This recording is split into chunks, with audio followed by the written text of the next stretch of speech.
Hello दोस्तों, मेरा नाम है जयप्रकाश और आप सुन रहे हैं रीडर सनी।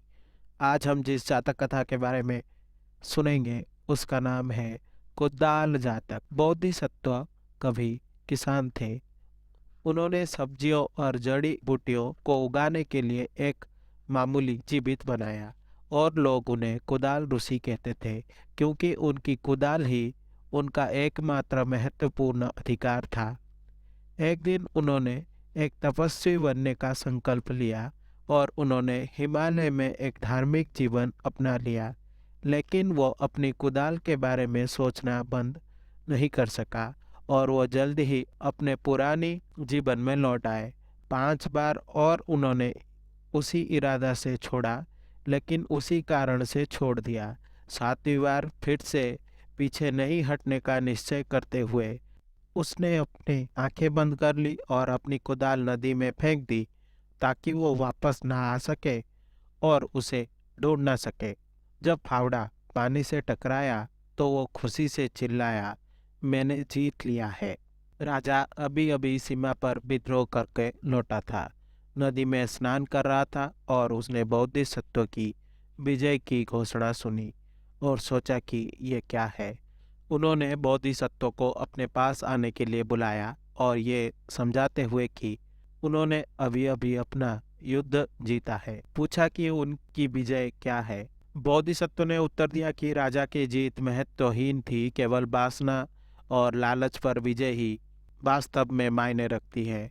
और जब उसने लालसा के खतरों के बारे में बताया तो वह पूर्ण अंतर्दृष्टि तक पहुंच गया और अपने उपदेश को समापन के लिए हवा में तैरने लगा।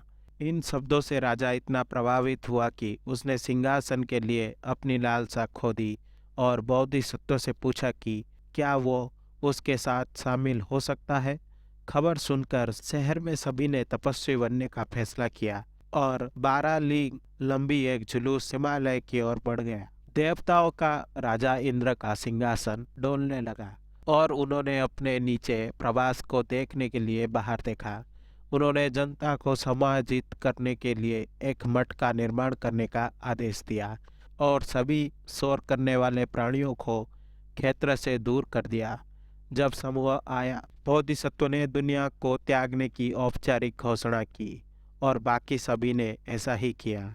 उन्होंने अपना निवास स्थान ले लिया और बोधिसत्व के आज्ञाकारी शिष्य बन गए।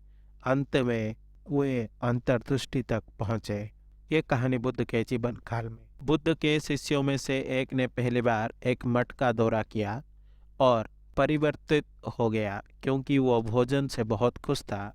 उन्होंने कठिन अध्ययन किया, लेकिन 6 सप्ताह के बाद बाहरी दुनिया के लिए उनकी इच्छा लौट आई और वे चले गए। 5 बार और शामिल हुए और छोड़ दिया। अंत में अपने 7वें प्रयास में सभी इच्छाएं उसके दिल से निकल गई और वह न केवल रह गया, वो अरिहंत बन गया। बुद्ध ने अपने शिष्यों को इस पर चर्चा करते हुए सुना और उन्हें ये कहानी एक स्मरण के रूप में सुनाई कि संसार के मोह पर काबू पाना अधिकांश लोगों के लिए कठिन है और उन्होंने भी एक बार अतीत में इसके साथ शक्तिशाली संघर्ष किया था। राजा बुद्ध के शीर्ष शिष्यों में से एक आनंद का पूर्व जन्म था और शहर के निवासी बुद्ध के वर्तमान अनुयायियों के पहले जन्म थे। आशा करता हूँ कि आपको ये जातक कथा अच्छी लगी होगी। अगर आपको मेरी वीडियो पसंद आई तो इसे लाइक करें और शेयर करें और ऐसे वीडियोस देखने के लिए मेरे चैनल को सब्सक्राइब करें।